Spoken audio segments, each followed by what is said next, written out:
नमस्कार, तपाईहरुलाई स्वागत छ। डीबी लोटरी 2024 को लागि फर्म खुलिसकेको छ।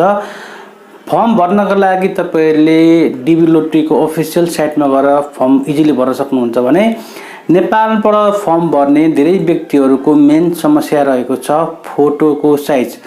धेरै मान्छेहरुको चाहिँ डीबी लोटरी रिजेक्ट हुनुको कारण चाहिँ फोटो पनि हुँदै आएको छ। नेपालीहरुको चाहिँ 80% मान्छेहरुको चाहिँ फोटोकै कारणले चाहिँ डीबी लोटरी रिजेक्ट भएको पनि प्रश्न देखिएको छ। त्यसै कारणले आजको यस भिडियोमा हामी डीबी लोटरीको लागि तपाईले कस्तो किसिमको फोटो बनाउनु पर्छ भन्ने बारेमा सम्पूर्ण जानकारी लिने छौं। तपाईले आफ्नै मोबाइल फोनबाट इजिली तपाईले चाहिँ फोटोको साइज मिलाउन सक्नुहुन्छ। तपाईलाई यदि फोटोशप चलाउन आउँदैन अथवा कुनै पनि अर्को फोटो एडिटिङ टुलहरु चलाउन आउँदैन भने तपाईले डीबी लोटरीकै अफिसियल वेबसाइटमा गएर तपाईले आफूले खिचेको फोटोको साइज चाहिँ 100% एक्युरेट मिल्ने गरी तपाईले चाहिँ बनाउन सक्नुहुन्छ। यो एकदम इजी प्रोसेस हो। धेरै मान्छेलाई यो प्रोसेसको बारेमा थाहा नभएर उहाँहरूले चाहिँ अन्य तरिकाले फोटो डिजाइन गरेर फोटो बनाउनुहुन्छ। त्यसकारणले फोटो परफेक्ट नभएको कारणले पनि धेरै मान्छेहरुको भिसा रिजेक्ट भएको पनि प्रश्न देखिन्छ। त्यसैकारणले अब यस भिडियोमा तपाईलाई म डीबी लोटरीकै अफिसियल वेबसाइट छ, जुन वेबसाइटमा तपाईले चाहिँ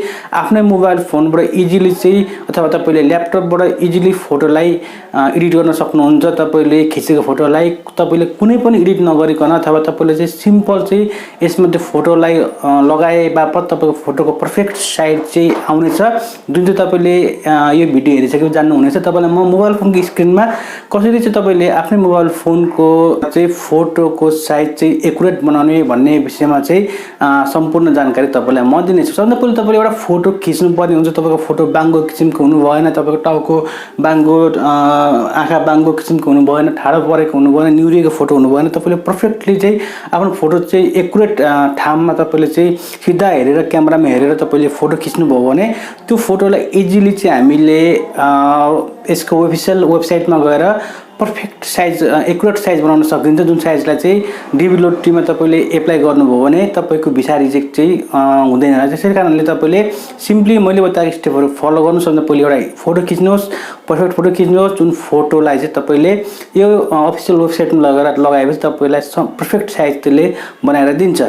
तपाईलाई डीबी लोटरी भर्नको लागि आफ्नो मोबाइल फोनबाट परफेक्ट फोटोको साइज बनाउन मन छ भने तपाईले यो भिडियो पुरै हेर्नुपर्ने। सबभन्दा पहिले तपाईले एउटा फोटो खिच्नु पर्ने हुन्छ आफ्नो मोबाइल फोनबाट। तपाईले मैले बताए अनुसारको तपाईले सिधा चाहिँ तपाईले लेन्समा हेरेको फोटो खिच्नु होला। तपाईले हाफ साइजको त्यो फोटोलाई तपाईले मैले बताएका स्टेपहरु फलो गरेर परफेक्ट साइज तपाईले बनाउन सक्नुहुन्छ। तपाईले यदि फोटोशप चलाउन आउँदैन अथवा तपाईलाई चाहिँ अन्य एडिटिङ सफ्टवेयर चलाउन आउँदैन भने तपाईले यो चाहिँ डीबी लोटरीको अफिसियल साइटमा गएर तपाईले यो एडिट गर्न सक्नुहुन्छ। सबभन्दा पहिले तपाईले यहाँनिर चाहिँ आफ्नो क्रोम ब्राउजर ओपन गर्नुस्। त्यहाँनिर तपाईले चाहिँ एउटा गुगल तपाईले ओपन गर्नुपर्ने हुन्छ। गुगलमा तपाईले सर्च गर्नुपर्ने हुन्छ यसको अफिसियल वेबसाइटको बारेमा। तपाईले चाहिँ यहाँनिर सर्च गर्नुस् डीबी फोटो रिक्वायरमेन्ट भनेर तपाईले सर्च गर्ने बित्तिकै यहाँनिर पाउनुहुन्छ यो किसिमको इन्टरफेस। तपाईलाई मैले यो वेबसाइटको लिंक डिस्क्रिप्सनमा पनि लगाइदिएको छु, त्यहाँबाट तपाईले डाइरेक्टली ओपन पनि गर्न सक्नुहुन्छ।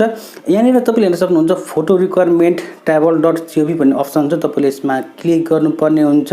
त्यसपछि तपाईले सिम्पल चाहिँ पाउन सक्नुहुन्छ ट्राभल स्टेट गभ भन्ने अप्सन, वेबसाइटको यो किसिमको अप्सन। तपाईले यहाँनिर सम्पूर्ण विवरणहरु पढ्न सक्नुहुन्छ।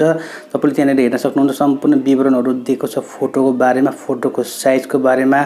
यहाँनिर तपाईले हेर्न सक्नुहुन्छ यो सम्पूर्ण विवरण दिएको छ। तपाईले यो चाहिँ फोटोशपमा तपाईले गर्नुभयो भने तपाईलाई धेरै समय लाग्छ, टाइम लाग्छ, तपाईको फोटो परफेक्ट नहुन सक्छ। त्यसैकारण तपाईले यसमा भएको एउटा टुल युज गर्नुपर्ने हुन्छ, जुन टुललाई तपाईले इजिली प्रयोग गर्न सक्नुहुन्छ। यहाँनिर तपाईले सबभन्दा लास्टमा पाउन सक्नुहुन्छ अलरेडी ह्याभ अ फोटो। तपाईले फोटो खिचेको फोटो छ भने तपाईले यसलाई फोटो टुलमा क्लिक गर्नुपर्ने हुन्छ। तपाईले यहाँनिर क्लिक गर्ने बित्तिकै आउँछ अब यो किसिमको इन्टरफेस। तपाईले यहाँ हेर्न सक्नुहुन्छ फोटो कस्तो किसिमको चाहिन्छ, बेसिक एक्जाम्पल दिएको छ। जुन फोटो तपाईले हेर्न सक्नुहुन्छ चारवटा किसिमको फोटो हुनु पर्यो। तपाईको चाहिँ परफेक्ट तपाईले क्यामेरामा हेरेको फोटो टाउको बाङ्गो हुनु भएन, तपाईको दुवै कान देखिनु पर्यो, तपाईको चाहिँ परफेक्ट दाढीहरु हुनु भएन, तपाईको चाहिँ कपालहरु तपाईले चाहिँ मिलाएको हुनु पर्यो, परफेक्ट तपाईको अनुहार तिनै किसिमको हुनु पर्यो। अनि त्यहाँ पनि हेर्न सक्नुहुन्छ यहाँनिर चाहिँ साइड एन्ड पोजिसन तपाईले चाहिँ टाउको बाङ्गो भएको हुनु भएन, तपाईको टाउको सिधा हुनु भयो, तपाईले चाहिँ पर्फेक्ट एक साइडमा भएको हुनु भएन। अरू पनि विभिन्न छन् अप्सन, तपाईँले त्योहरू मिलाउन सक्नु। तपाईँको ब्याकग्राउन्ड चाहिँ व्हाइट हुनु पर्यो।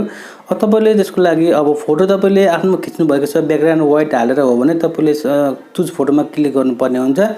तपाईँले यहाँनिर क्लिक गर्ने बित्तिकै तपाईँको खिचेको फोटोको तपाईँको ग्यालेरी खुल्छ। यहाँनिर तपाईँले चाहिँ अब तपाईँको खिचेको फोटो चाहिँ सिम्पली तपाईँले यहाँनिर ओपन गर्नुपर्ने हुन्छ। यहाँनिर तपाईँले हेर्न सक्नुहुन्छ, यहाँ मैले खिचेको छु फोटो, जुन फोटोको यहाँनिर छ यो किसिमको अप्सन आएको छ। तपाईँले चाहिँ हेर्नुहुन्छ वरिपरि लाइनहरू आएको छ जुन चाहिँ पर्फेक्ट भएन। अब यहाँनिर चाहिँ तपाईँले यसलाई चाहिँ अब तपाईँले फोटो क्रप म्यानुअली गर्नुपर्ने हुन्छ, जुनको लागि तपाईँले हेर्न सक्नुहुन्छ। तपाईँले यहाँनिर एक्जाम्पल दिएको छ, तपाईँले चाहिँ यसलाई क्लोज ट्युटोरियल भने यहाँनिर रातो भएको अप्सनमा तपाईँले क्लिक गर्न सक्नुहुन्छ। अब तपाईँले जुन आँखा तपाईँले दिइरहेको छ यहाँ, तर त्यो आँखालाई तपाईँले ड्र्याग गरेर आफ्नो आँखामा मिलाउन सक्नुहुन्छ। तपाईँले यो आँखालाई ड्र्याग गरेर टक्कै तपाईँले आँखामा मिलाउनु भयो भने, अर्को पनि आँखालाई तपाईँले ड्र्याग गरेर टक्कै आँखामा मिलाउनु भयो भने तपाईँको आँखा चाहिँ अब पर्फेक्ट किसिमको आउँछ। यहाँनिर तपाईँले हेरिराख्नु भएको छ, आँखालाई मैले टक्कै मिलाएको छु, जुन कारणले चाहिँ फोटो पर्फेक्ट भएको छ। हेर्न सक्नुहुन्छ यहाँनिर चाहिँ फोटो पर्फेक्ट भएको छ। अब तपाईँले यो किसिमको फोटो भएको अप्सनलाई तपाईँले सिम्पल चाहिँ एक्सेप्ट एन्ड प्रोसेसमा तपाईँले क्लिक गर्नुपर्ने हुन्छ। यो फोटोको लाइन यतापट्टि देखिएको छ, यो लाइन चाहिँ तपाईँको फोटो तपाईँ सुरुमा खिच्दाखेरि यस्तो लाइन आउनु हुँदैन, पुरै प्लेन वाइट हुनुपर्छ। तपाईँले त्यस कारणले तपाईँको यसको आँखा तपाईँले अझै मिलाउन सक्नुहुन्छ। यहाँनिर तपाईँको आँखा चाहिँ पर्फेक्ट मिल्यो भने तपाईँको साइज पनि पर्फेक्ट हुन्छ। यहाँ तपाईँले चाहिँ अब एक्सेप्ट एन्ड प्रोसेसमा तपाईँले क्लिक गर्नुपर्ने हुन्छ। तपाईँको फोटो रेडी भएको छ, तपाईँले चाहिँ यसलाई अब सेभ गर्न सक्नुहुन्छ। तपाईँको चाहिँ यहाँनिर डाउनलोड इमेज टु यो डिभाइस भन्ने अप्सन तपाईँले त्यहाँ क्लिक गरिसकेपछि तपाईँको फोटो डाउनलोड हुन्छ। तपाईँले अब यो डाउनलोड गरेको फोटोलाई चाहिँ तपाईँले आफ्नो डिबीमा युज गर्नुभयो भने, डिबी लोट्रीको फर्म एप्लाई गर्दा युज गर्नुभयो भने तपाईँको फोटोमा कुनै पनि किसिमको कम्प्लेन आउँदैन। यो चाहिँ एकदम जेन्युनली एकदम बेस्ट प्रोसेस हो फोटो एडिटिङको लागि। तपाईँले यो प्रोसेस गरेर आफ्नो फोटो मिलाउन सक्नुहुन्छ। तपाईँले सिम्पली मैले बताएको स्टेपहरू फलो गर्नुभयो भने तपाईँको फोटो चाहिँ पर्फेक्ट रूपमा हुन्छ। यहाँनिर तपाईँको अरू अप्सन छ, तपाईँको पोज एक्सप्रेसन, तपाईँको पोजहरू चाहिँ बाङ्गो टिङ्गो किसिमको हुनु भएन, हाँसेको हुनु भएन, तपाईँको सिधा हुनु पऱ्यो भने तपाईँको टोपीहरूको बारेमा पनि देख्यो, टोपी युज गर्नु भएन। तपाईँले एक किसिमको ग्राउन्डहरू युज गर्नु यसरी अनुहार देखिएको पर्फेक्टली अनुहार देखिएको हुनुपर्ने छ। ब्याकग्राउन्डमा तपाईँले ब्याकग्राउन्डमा व्हाइट कलर, ग्रे कलर, कुनै पनि प्लेन कलरको ब्याकग्राउन्ड तपाईँले युज गर्न सक्नुहुन्छ। भरसक तपाईँले चाहिँ व्हाइट कलरको युज गर्न सक्नुहुन्छ। त्यो बच्चाहरूको लागि पनि तपाईँको चाहिँ बच्चाको कुनै कुरा खाएको, कुनै कुरा पिएको भन्दा पनि एकदम सिधा खालको फोटो हुनु पर्यो भनेको छ। तपाईँले यो सिस्टमहरू प्रयोग गर्नुभयो भने तपाईँको फोटो चाहिँ पर्फेक्टली डिजाइन हुन्छ।